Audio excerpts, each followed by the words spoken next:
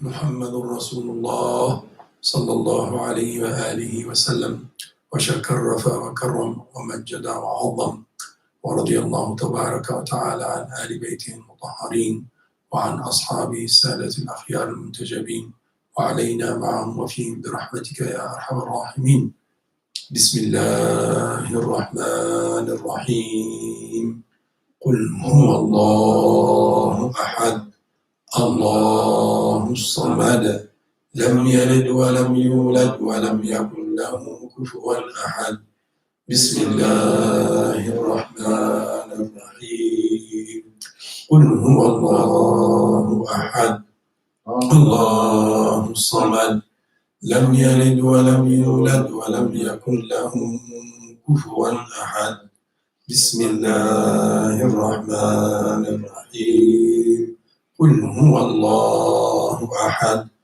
الله الصمد لم يلد ولم يولد ولم يكن له كفوا أحد بسم الله الرحمن الرحيم قل أعوذ برب الفلق من شر ما خلق ومن شر غاسق إذا وقب ومن شر النفاثات في العقد ومن شر حاسد إذا حسد بسم الله الرحمن الرحيم قل أعوذ برب الناس ملك الناس إله الناس من شر الوسواس الخناس الذي يوسوس في صدور الناس من الجنة والناس. Recite Surat Al-Fatiha 5 times.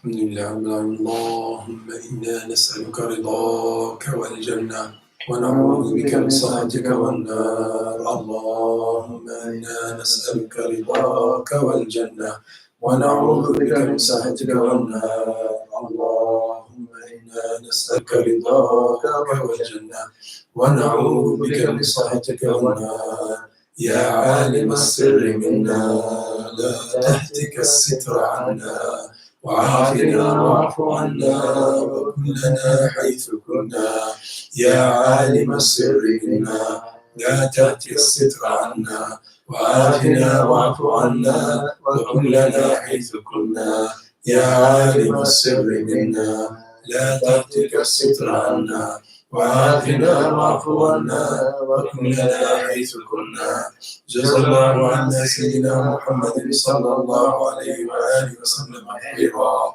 جزا الله عنا سيدنا محمد صلى الله عليه وآله وسلم ما هو أهله جزا الله عنا سيدنا محمد صلى الله عليه وآله وسلم خيرا جزا الله عنا سيدنا محمد صلى الله عليه وآله وسلم ما هو أهله جزا الله عنا سيدنا محمد صلى الله عليه وآله وسلم خيرا جزى الله عنا سيدنا محمد صلى الله عليه وآله وسلم وأهله.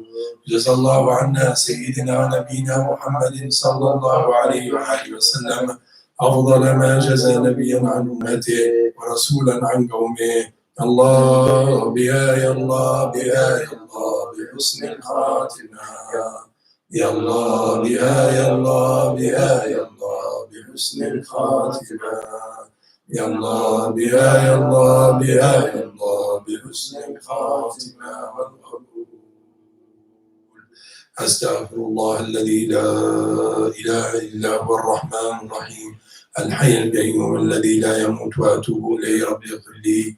أستغفر الله الذي لا إله إلا هو الرحمن الرحيم الحي القيوم الذي لا يموت وأتوب إليه رب اغفر لي.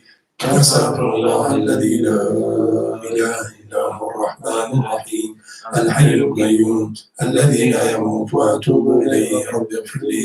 أستغفر الله الذي لا إله إلا هو الرحمن الرحيم الحي القيوم لا تأخذه الذي لا يموت وأتوب إليه رب اغفر لي. أستغفر الله الذي لا إله إلا هو الرحمن الرحيم الحي القيوم الذي لا يموت وأتوب إليه رب اغفر لي. أستغفر الله الذي لا إله هو الرحمن الرحيم الحي القيوم الذي لا يموت وأتوب إليه رب اغفر لي.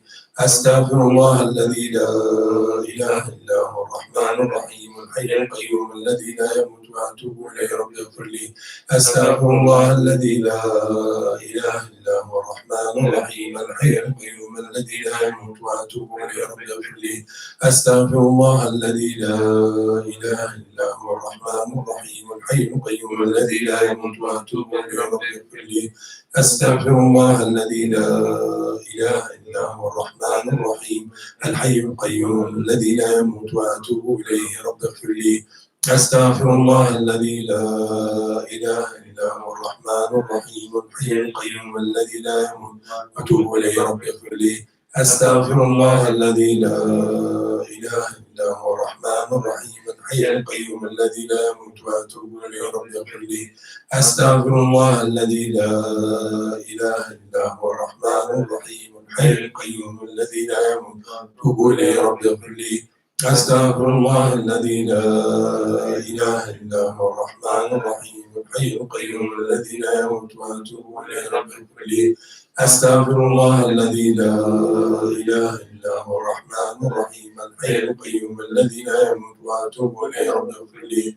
أستغفر الله الذي لا إله إلا هو الرحمن الرحيم الحي القيوم الذي لا يموت وأتوب إليه رب اغفر لي. أستغفر الله الذي لا إله إلا هو الرحمن الرحيم الحي القيوم الذي لا يموت وأتوب إليه رب اغفر لي. أستغفر الله الذي لا إله إلا هو الرحمن الرحيم الحي القيوم الذي لا يموت وأتوب إليه رب اغفر لي. أستغفر الله الذي لا إله إلا هو الرحمن الرحيم الحي القيوم الذي لا يموت وأتوب إليه رب اغفر لي. أستغفر الله الذي لا إله إلا هو الرحمن الرحيم الحي القيوم الذي لا يموت وأتوب إليه رب اغفر لي. أستغفر الله الذي لا إله إلا هو الرحمن الرحيم الحي القيوم الذي لا يموت وأتوب إليه رب اغفر لي. أستغفر الله الذي لا إله إلا هو الرحمن الرحيم الحي القيوم الذي لا يموت وأتوب إليه رب اغفر لي.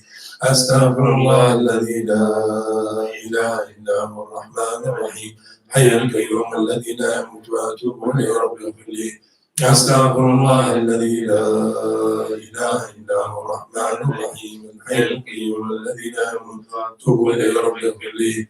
أستغفر الله الذي لا إله إلا هو الرحمن الرحيم الحي القيوم الذي لا يموت وأتوب إليه رب اغفر لي. أستغفر الله الذي لا إله إلا هو الرحمن الرحيم الحي القيوم الذي لا يموت وأتوب إليه رب اغفر لي. أستغفر الله الذي لا إله إلا هو الرحمن الرحيم الحي القيوم الذي لا يموت وأتوب إليه رب اغفر لي في كل لحظة أبدا عدد خلقه ورضا نفسه وزنة عرشه ومداد كلماته.